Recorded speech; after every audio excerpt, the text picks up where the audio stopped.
Amazon Luna is silent no more, as they just released an integral update to their service. Join us for Amazon Luna now allows gamers to play titles they already have. It's CDO Daily. Let's get into this one.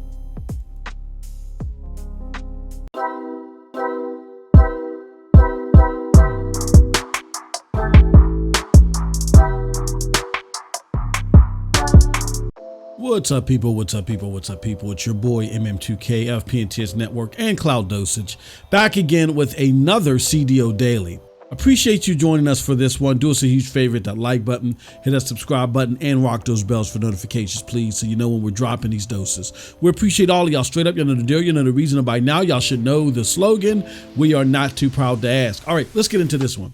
All right, very interesting stuff.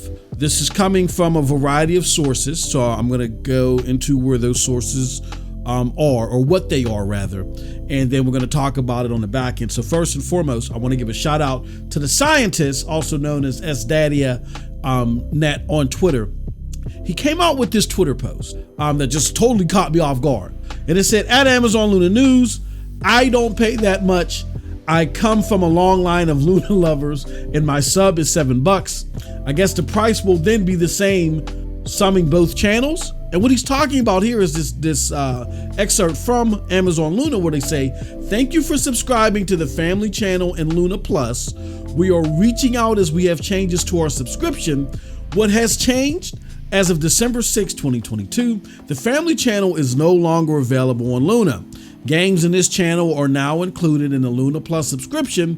We will update your existing family channel subscription to the Luna Plus subscription at your next billing cycle after January 6, 2023. With this change, you now have access to more games in Luna Plus at a lower price of $9.99 per month." All right, all interesting stuff, because particularly we here at CloudDosage, we've been keeping a close eye as Amazon Luna in November posted several games like Kingdoms of Amalur and so forth. And those games have not released yet, except for one, I think, Close to the Sun. They have not released on the platform. Meanwhile, they lost about 50 games in their service as well, which raised a lot of eyebrows. All right, so we've been staying on top of this over at CloudDosage.com, and we were asking the question, is Luna going to be the second Stadia? Well, there's an additional announcement that kind of coincides with this announcement that we're reading here on Twitter, and it alludes to something different. All right, and what is that announcement? Well, on top of those changes that they made of getting rid of the retro channel, the team at Luna have announced that you can now play your way, they say, with Amazon Luna. Purchase and sync games, your existing gaming accounts, and more. And this is courtesy of their most recent blog, and it reads as follows. "Today we're excited to introduce even more ways to play with Luna. Now you can purchase select PC games from the Ubisoft store, allowing you to own your favorite games and play them, all right, on the cloud using Luna. You can even use Luna to play select PC games you've already bought from the Ubisoft store, like Assassin's Creed Valhalla, Uno, Far Cry 6, and on any device where you play Luna, including on Fire TV devices and tablets." It continues to read, "What's new? Gaming fans now have more choices than ever when it comes to purchasing and playing their favorite games. You can now link your Ubisoft account to Luna to play select PC games you already own and purchase select new PC games with game saves continuously updating. No need for lengthy downloads or expensive consoles. Just pick up and play."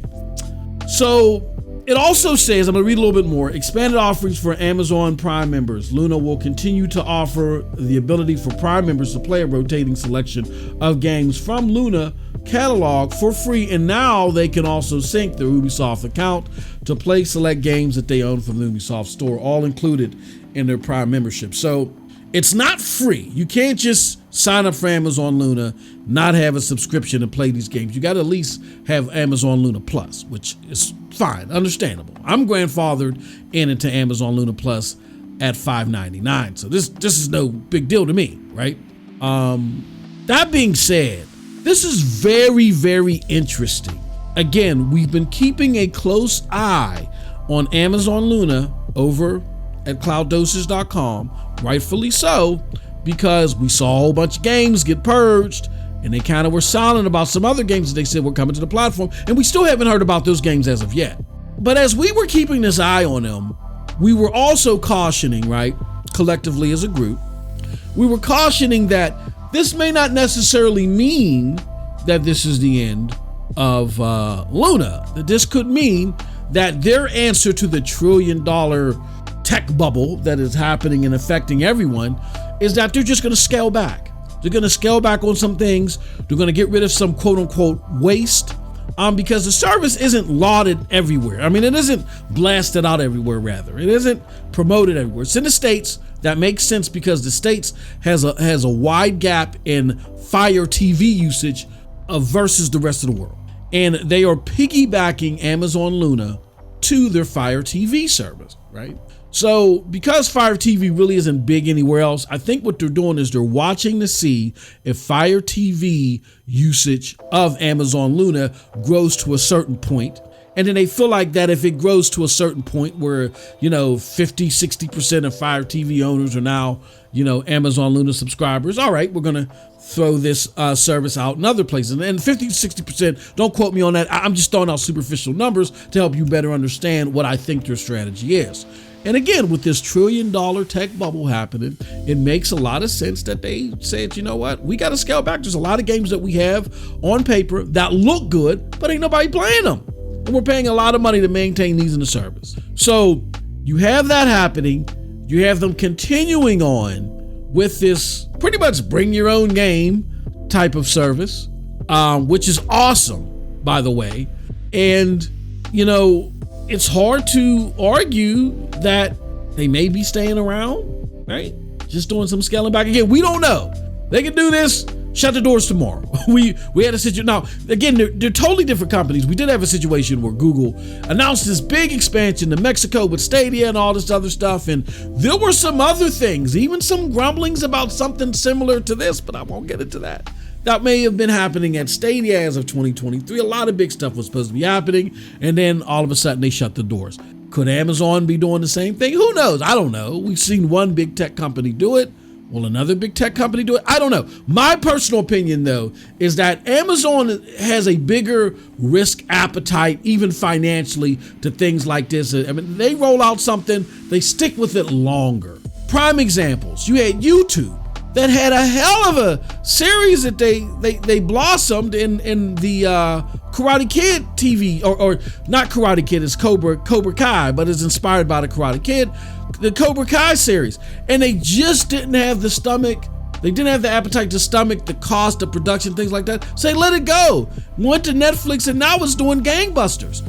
Opposed to Amazon, who now they're curating their own TV series. They stuck with them, and now they got shows like The Boys, the comic show that is, I forget the name of that one, but that's totally awesome. And then I even like The Peripheral. And they got a whole bunch of shows that are coming out with Amazon that are being curated by their own studios. See how Amazon stuck with it?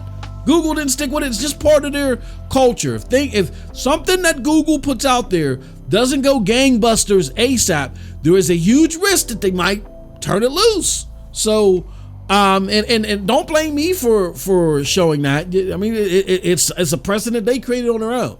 So I don't know if it's in our best interest to assume that Luna might be next because of Google. Again, just my opinion, because they operate as two totally different companies. That being said, it's always sensible to keep an eye out. You never know.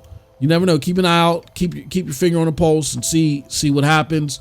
But this is awesome news that you're going to be able to do this, and this is great. And again, for these cloud services in the long term, them being attached to Daddy device services ain't going to be the B's G's. What makes these services great?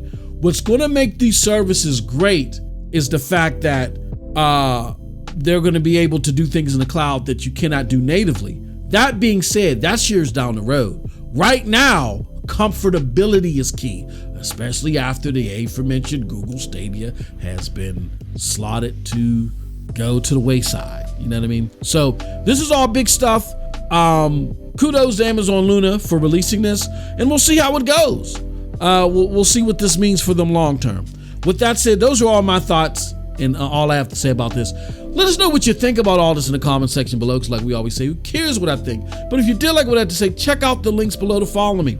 Those links will lead you to the Broadband Bullies, PNTS Network, the newly revived Hard Knock Digital Culture.